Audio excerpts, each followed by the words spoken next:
Item ಯಾವುದೇ ಇರಲಿ try ಮಾಡಿ ಆಚಿ ಚಿಕನ್ ಮಸಾಲಾ.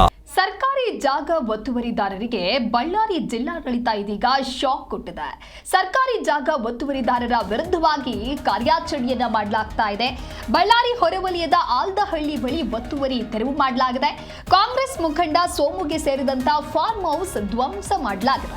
ಮಾಜಿ ಮೇಯರ್ ಶ್ವೇತಾ ಪತಿ ಸೋಮುಗೆ ಸೇರಿದಂತ ಫಾರ್ಮ್ ಹೌಸ್ ಅದು ಸರ್ಕಾರಿ ಜಾಗದಲ್ಲಿ ಫಾರ್ಮ್ ಹೌಸ್ ನಿರ್ಮಿಸಿರುವಂತ ಆರೋಪ ಕೇಳಿಬಂದಿದೆ. ಸರ್ಕಾರಿ ಹಳ್ಳ ಖರಾಬ್ ಸೇರಿ 28 ಸೆಂಟ್ಸ್ ಜಾಗ ಅತಿಕ್ರಮಣವನ್ನ ಮಾಡಿಕೊಂಡಿದ್ದಾರೆ. ಜಾಗ ಅತಿಕ್ರಮಣ ಮಾಡಿ ಫಾರ್ಮ್ ಹೌಸ್ ನಿರ್ಮಿಸಿದ್ದಾರೆ ಅನ್ನುವಂತ ಆರೋಪ ಕೇಳಿಬಂದಿದೆ. ಒಟ್ಟು ಆಲದಹಳ್ಳಿ ಗ್ರಾಮದ ಸರ್ವೆ ನಂಬರ್ 38/3.28 ಎಕರೆ ಸರ್ಕಾರಿ ಜಮೀನನ್ನ ವಶಕ್ಕೆ ಪಡೆದುಕೊಳ್ಳಲಾಗಿದೆ. ಎಸಿ ಕಂದಾಯ ಇಲಾಖೆ ಅಧಿಕಾರಿಗಳ ನೇತೃತ್ವದಲ್ಲಿ ನಡೆದಿರುವಂತಹ ಕಾರ್ಯಾಚರಣೆ ಇದು. ಎಡಿಸಿ ಜುಬೇರ್ ಹಾಗೆ ಎಸಿ ರಾಜೇಶ್ ಹಾಗೂ ಕಂದಾಯ ಇಲಾಖೆ ಅಧಿಕಾರಿಗಳ ನೇತೃತ್ವದಲ್ಲಿ ಅತಿಕ್ರಮಣವನ್ನ ಈಗ ತೆರವು ಮಾಡಲಾಗಿದೆ. ದೃಶ್ಯದಲ್ಲಿ ನೀವು ಕೂಡ ಗಮನಿಸ್ತಾ ಇದ್ದೀರಾ. ಸರ್ಕಾರಿ ಜಾಗ ಒತ್ತುವರಿ ಮಾಡಿಕೊಂಡಿರ್ತಾರೆ. ಆ ಒಂದು ಸ್ಥಳದಲ್ಲಿ ಫಾರ್ಮ್ ಹೌಸ್ ಕೂಡ ನಿರ್ಮಾಣಕ್ಕೆ ಪ್ಲಾನ್ ಮಾಡಲಾಗಿದ್ದು ಒಟ್ಟಾರೆಯಾಗಿ ಇದೀಗ ಧ್ವಂಸ ಮಾಡಲಾಗಿದೆ. ಜಾಗ ಅತಿಕ್ರಮಣ ಮಾಡಿ ಫಾರ್ಮ್ ಹೌಸ್ ನಿರ್ಮಿಸಿದ್ರು ಅನ್ನುವಂಥ ಆರೋಪ ಈ ಹಿಂದೆನೇ ಕೇಳಿ ಬಂದಿರುತ್ತೆ.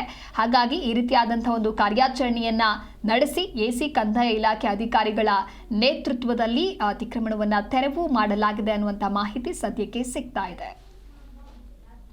ಮಾಜಿ ಮೇಯರ್ ಶ್ವೇತಾ ಏನಿದ್ದಾರೆ ಅವರ ಪತಿ ಸೋಮು ಇವರು ಕೂಡ ಕಾಂಗ್ರೆಸ್ನ ಮುಖಂಡರಾಗಿರ್ತಾರೆ. ಕಾಂಗ್ರೆಸ್ ಮುಖಂಡರಿಗೆ ಸೇರಿದಂಥ ಫಾರ್ಮ್ ಹೌಸ್ ಇದು. ಬೇರೆಯವರಿಗೆ ತಿಳಿದು ಹೇಳುವಂತಹ ಇವರೇ ಈ ರೀತಿಯಾದಂಥ ಕೆಲಸವನ್ನ ಮಾಡಿದ್ದಾರೆ.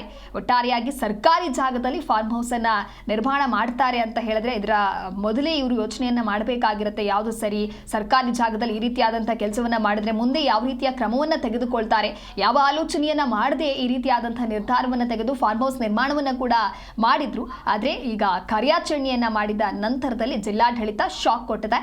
ಒಟ್ಟಾರೆ ಸರ್ಕಾರಿ ಜಾಗ ಒತ್ತುವರಿದಾರರಿಗೆ ಇದು ಒಂದು ರೀತಿ ಶಾಕ್ ಆಗಿದ್ದು ಇವರ ವಿರುದ್ಧವಾಗಿ ನಡೆದಂತಹ ಕಾರ್ಯಾಚರಣೆ ಇದು.